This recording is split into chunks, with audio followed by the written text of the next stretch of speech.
Saudari-saudaraku yang terkasih, kita sebagai murid-murid Kristus juga diutus untuk mampu memberikan perubahan hidup ke arah yang lebih baik.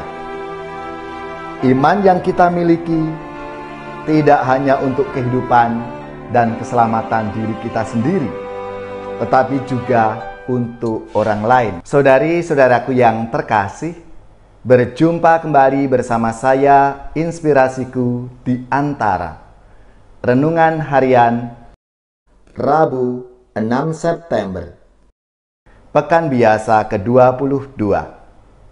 Semoga kita bersama keluarga dan komunitas kita selalu dalam keadaan baik, sehat, dan tetap bersemangat. Marilah kita mengawali renungan kita hari ini dengan tanda kemenangan Kristus.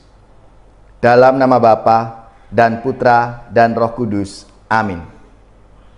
Allah Bapa yang Maha Baik, sabdamu Kau taburkan dalam hati setiap orang. Bukalah hati kami untuk mendengarkannya, dan mampukanlah kami mewartakannya demi keselamatan dunia.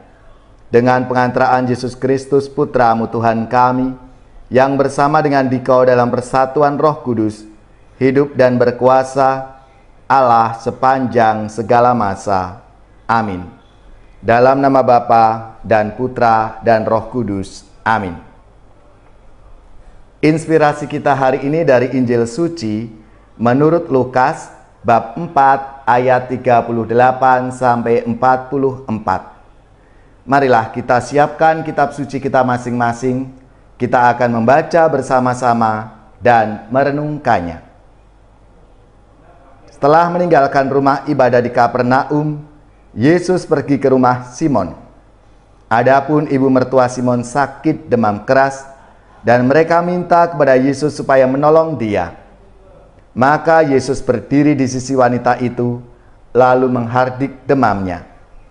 Segera penyakit itu meninggalkan dia. Wanita itu segera bangun dan melayani mereka. Ketika matahari terbenam, semua orang membawa kerabatnya yang sakit kepada Yesus. Ia meletakkan tangan atas mereka masing-masing dan menyembuhkan mereka dari banyak orang keluar, juga setan-setan, sambil berteriak, "Engkaulah Anak Allah." Tetapi dengan keras Yesus melarang mereka berbicara karena mereka tahu bahwa Ia adalah Mesias. Ketika hari siang, Yesus berangkat ke suatu tempat yang sunyi, tetapi orang banyak mencari Dia. Ketika menemukannya, mereka berusaha menahan Dia supaya jangan meninggalkan mereka. Tetapi Yesus berkata kepada mereka, "Juga di kota-kota lain, Aku harus mewartakan Injil Allah, sebab untuk itulah Aku diutus." Dan Ia mewartakan Injil dalam rumah-rumah ibadat di Yudea. Demikianlah sabda Tuhan. Terpujilah Kristus. Saudari-saudaraku yang terkasih, sabda Tuhan hari ini berkisah tentang Yesus yang menyembuhkan ibu mertua Simon Petrus dan banyak orang sakit lainnya. Kehadiran Yesus benar-benar membawa kegembiraan. Orang-orang yang selama ini bertahun-tahun hidup menderita karena sakit yang tak kunjung sembuh, mengalami kesembuhan total dan mereka amat bergembira. Yesus tidak hanya memberikan kegembiraan tetapi juga mengembalikan hidup dan masa depan mereka.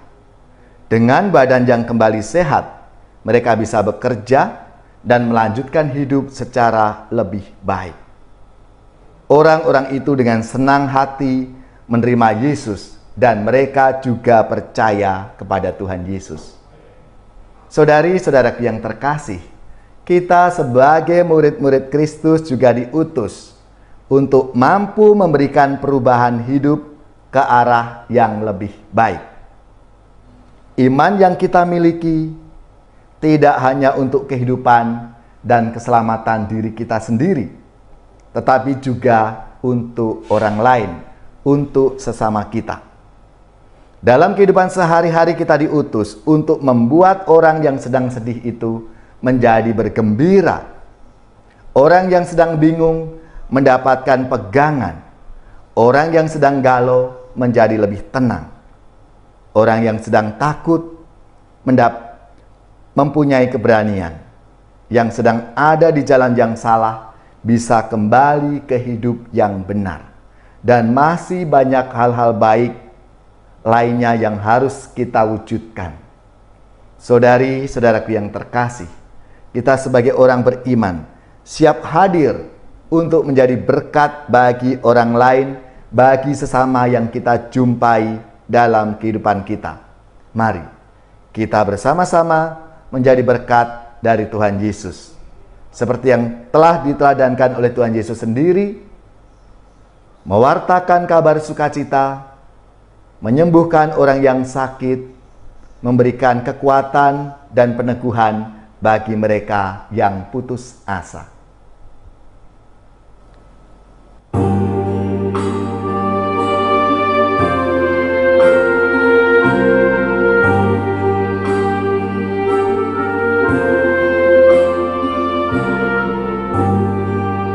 Andaikan aku pahami bahasa semuanya,